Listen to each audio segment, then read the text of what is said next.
Thank you. We got a super show tonight. I was just looking at this book by Mr. Margolis, and it looks like about the most common sense book I've seen on training dogs, you know. He's good. Good dog, bad dog.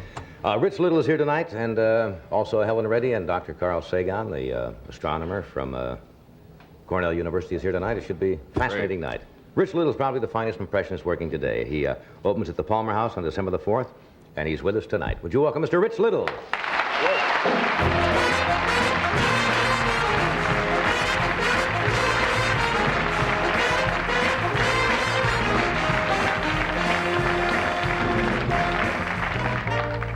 I wonder if you know, excuse me, I didn't mean to interrupt you, but I wonder if you know that you do something, because you put me on the night of the Dean Martin roast about all my little nervous habits and takes and looks and so forth. You mean you're going to do an impression of me?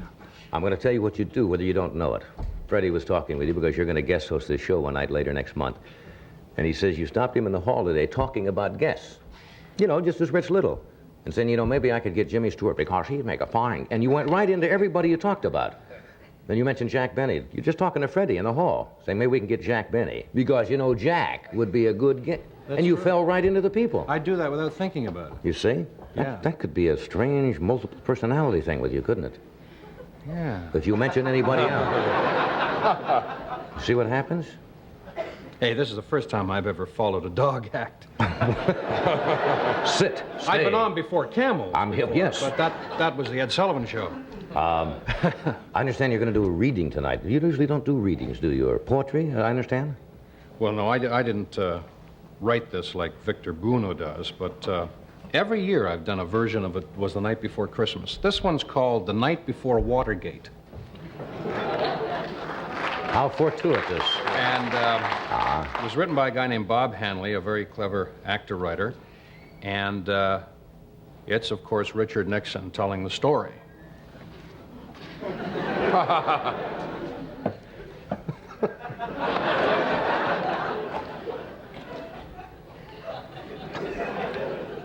was a night before Christmas in our San Clemente house.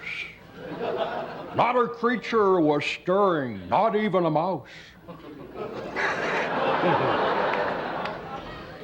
The tapes, they were hidden by the chimney with care, for fear that Sam Irvin soon would be there.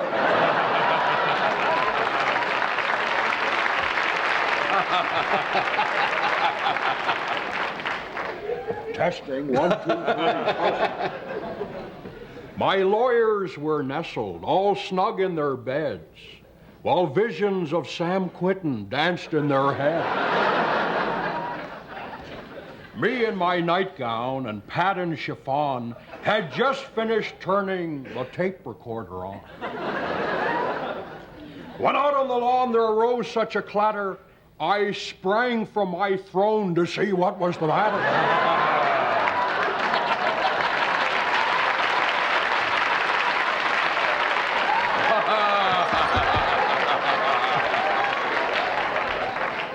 Away down the driveway, I flew like a fool, forgetting that's where we just dug our pool. The leaves of the palm trees reflected the glow of the cornflakes Pat whitewashed to simulate snow. Very clever. When what to my wondering eyes should appear but the Watergate gang? Is that perfectly clear? And a little old leader, so lively he ran, I knew in a moment it must be Big Sam. More determined than Nader, his search party came, and he whistled and shouted and called them by name. Now Baker, now Gurney, Montoya, and Dash. On Talmadge, on Weicker, let's move like a flash. Rip up the floorboards, tear down the wall. Now search away, search away, search away all. Sam spoke not a word, but went straight to his work, pulling out wires like a man gone berserk.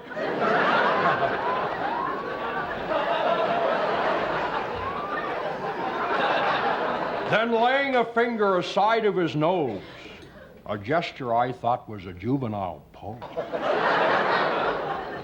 Up the chimney he rose. He sprang to his car and to his team gave a yell. Though they'd found not one tape, the place looked like hell. But I heard them exclaim as they drove out of sight, "Merry Christmas to all, and to you, Tricky Dick. It will be a truly silent night."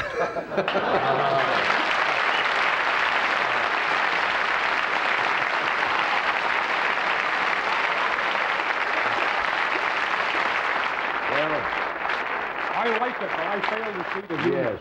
Possibilities are, Rich, the White House for command performances too often. That crossed my mind during the bit. Did you? Several times, yes. Yeah, that's very clever. Well, thank you. Very clever. Did you add, you try to add new, I know, of course you do. From time to time you come up with new, depending, you come up with things on the Urban Committee and various people that come into the public light all the time. Working on a buddy of Ed's, Frank Sinatra. I've been trying to perfect Sinatra for years. That's a very not- hard that's not- voice to do. Not easy to do. Harry Belafonte. Back to back, belly to belly.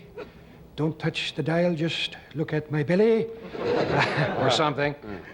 B.B. Rebozo, working on him. Who would know? Well, B.B. Never Rebozo heard sounds... B.B. Rebozo. He sounds a lot like Nixon, I guess. He sounds a lot like Howard Hughes. Who would know? You could do anything for B.B. Rebozo and get a hand.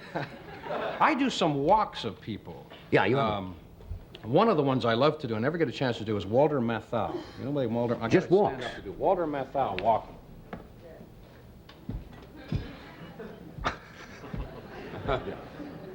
Last night, my wife ran into an old flame of mine. I know there's nothing unusual about this, except it was in the closet of our bedroom.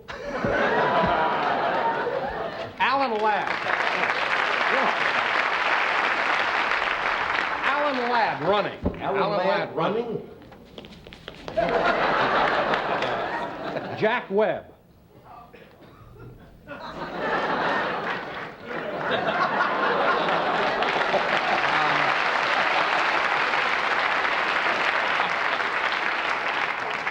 Walter Brennan. Yes. Johnny Carson. Oh, come on now.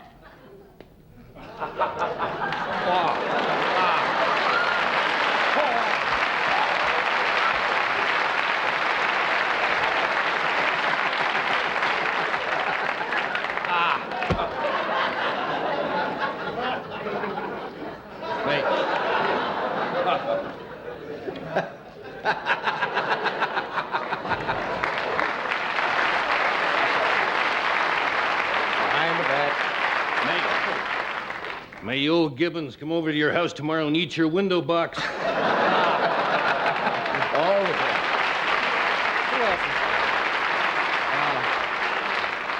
John Wayne. John Wayne. Big Duke. Big Duke.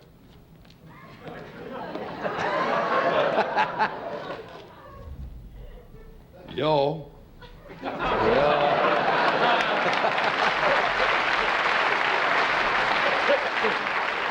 W.C. Fields. W.C. Fields.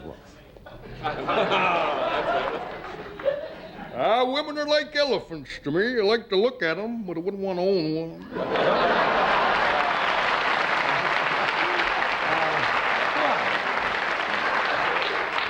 Hubert Humphrey.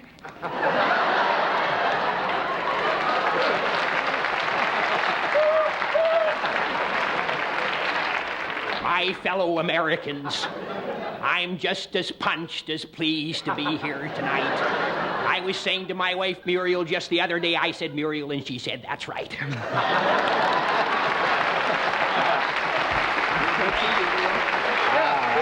Can you do this?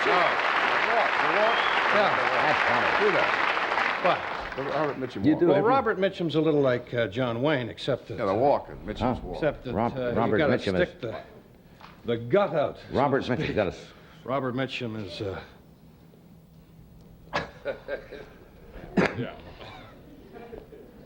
The Depends how tight the girdle is, you know. The legs come later. Yeah. The legs legs come are later. some back here.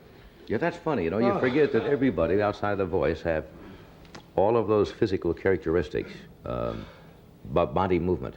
Well, you're the wildest. Well, you put me on that night, and I do lots of things. I have one hand behind me sometimes, both of them sometimes. You said I had 27 different... You have 23, and we found another one today, the blinking. I didn't do the blinking one. I do that, too? You do the blinking, yeah. I didn't know that. Yeah. It's 23. Now, drew. Bob Hope's walk is the same as Jack Benny's. They each have a hint of mint in the walk. It's the, you know... Just a touch, Well, Jack is... you know. Now, Bob's is just a little bit faster. Bob's the same walk, but yeah. Absolutely. And he sits down and... Does the same. Boom, boom, boom. How are you doing there? Oh, John Ball. Yeah.